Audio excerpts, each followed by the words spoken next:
Hello बच्चों, let's read the question. If alpha particles of higher energies are targeted over gold foil, then distance of closest approach will be option A smaller, option B larger, option C remains same, option D zero as an alpha particle of high energy strikes the nucleus. So question में बोल रहा है कि जो alpha particle होता है जिसकी high energy होती है, जब उसको टारगेट किया जाता है किसी गोल्ड फॉयल पर, तो जो डिस्टेंस ऑफ क्लोजेस्ट अप्रोच होता है उसके लिए कौन सा स्टेटमेंट करेक्ट होगा. तो सॉल्व करेंगे इस प्रॉब्लम को. पहले हम अपना की कॉन्सेप्ट नोट डाउन करते हैं. तो की कॉन्सेप्ट हमारा यहाँ पर हो जाएगा डिस्टेंस ऑफ क्लोजेस्ट अप्रोच. तो देखते हैं डिस्टेंस ऑफ क्लोजेस्ट अप्रोच होता क्या है. ठीक है, इसको लिखेंगे एज अ की कॉन्सेप्ट. की कॉन्सेप्ट. तो जो डिस्टेंस ऑफ क्लोजेस्ट अप्रोच होता है किसी अल्फा पार्टिकल के लिए, वो तब होता है जब अल्फा पार्टिकल की काइनेटिक एनर्जी मैक्सिमम होती हो, और उस केस में अल्फा पार्टिकल के सेंटर से लेकर के उस गोल्ड फॉयल के न्यूक्लियस के सेंटर की जो बीच की डिस्टेंस होती है, मिनिमम डिस्टेंस, उसको हम बोलते हैं डिस्टेंस ऑफ क्लोजेस्ट अप्रोच. तो इसकी डेफिनेशन हम लिखते हैं. तो डेफिनेशन क्या हो जाएगी? The minimum distance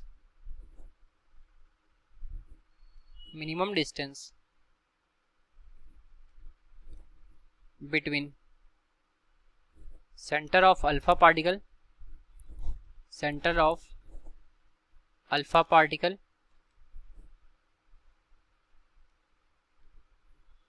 and nucleus of gold foil, nucleus of gold atom, foil नहीं gold atom. ठीक है, gold atom. So the minimum distance between center of alpha particle and nucleus of gold atom when the kinetic energy of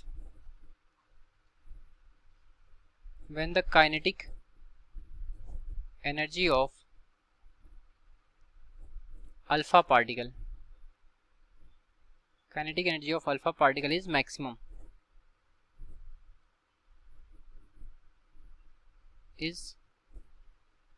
So the minimum distance between center of alpha particle and nucleus of gold atom when the kinetic energy of alpha particle is maximum is known as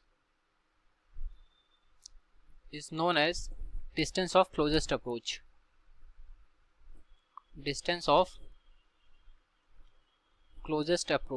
ठीक है, जैसा कि इसके नाम से ही पता चल रहा है कि डिस्टेंस ऑफ क्लोजेस्ट अप्रोच मतलब ये मैक्सिमम कितना डिस्टेंस तक न्यूक्लियस के पहुंच रहा है. ठीक है, तो ये हो गया हमारा डिस्टेंस ऑफ क्लोजेस्ट अप्रोच. अब आते हैं हम अपने इस प्रॉब्लम पर. तो प्रॉब्लम में बोल रहा है कि अल्फा पार्टिकल के लिए जब हाई एनर्जीज होती है तो गोल्ड फॉयल पर जब इसको टारगेट किया जाता है तो डिस्टेंस ऑफ क्लोजेस्ट अप्रोच की वैल्यू इसमें से होती क्या है. तो पहले हम इसके लिए एक फार्मूला डिड्यूस करेंगे. तो अल्फा पार्टिकल पे हम जानते हैं चार्ज कितना होता है, 2 इलेक्ट्रॉन होता है. ठीक है, चार्ज ऑन अल्फा पार्टिकल ये कितना होता है, 2e होता है. और यहाँ पर गोल्ड एटम है. ठीक, तो चार्ज ऑन एटम या फिर चार्ज ऑन न्यूक्लियस की बात करेंगे. ठीक है, तो चार्ज ऑन न्यूक्लियस क्या होगा, ये होता है हमारा Ze.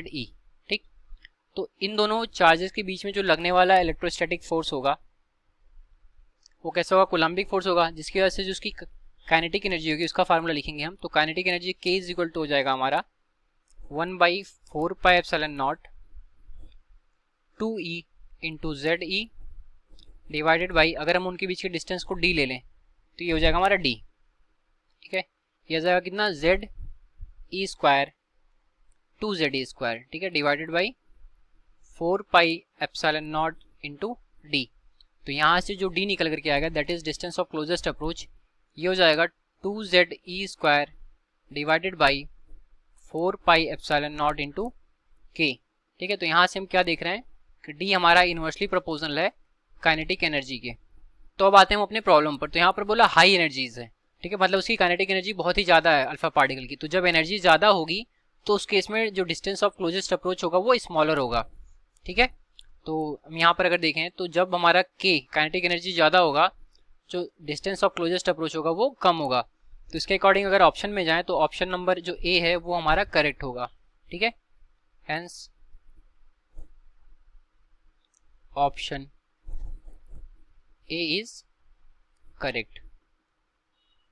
तो ये रहा हमारे इस क्वेश्चन का correct solution. I hope you understood it well. Thank you.